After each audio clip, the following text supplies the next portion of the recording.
हुमा कहूँ मैं अनुभव अपना, सत हरि भजन जगत सब सपना। कि लोगवा काहे खातिर डाकू बेईमान बनल बा। कि लोगवा काहे खातिर डाकू बेईमान बनल बा। ई शरीरिया राउर माटी के मकान बनल बा। ई शरीरिया राउर माटी के मकान बनल बा। चाहे करबा लाख कमाई, संग में कौड़ी ना जाई। चाहे करबा लाख कमाई, संग में कौड़ी नाही जाई।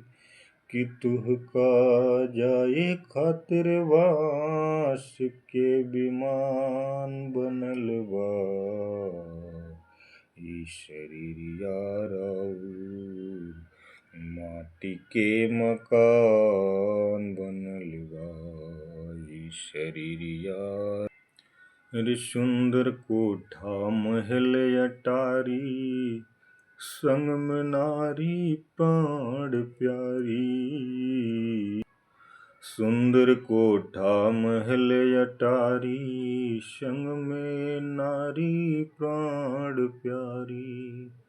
अंत सुते खातिर तोहके बांस के विमान बनल बा। अंत में सूते खातिर तोहके परम धाम बनल बा। ई शरीरिया राउर माटी के मकान बनल बा। कहे संत सब समझाई, जिंदगी थोड़ी दिन के भाई। कहे संत सब समझाई, जिंदगी थोड़े दिन के भाई।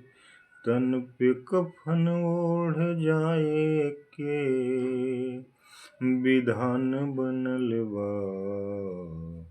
तन पे कफन ओढ़ के जाए के विधान बनल बा। ई शरीरिया राउर माटी के मकान बनल बा। ई शरीरिया राउर माटी के मकान बनल बा। कि लोगवा काहे खातिर डाकू बेईमान बनल बा।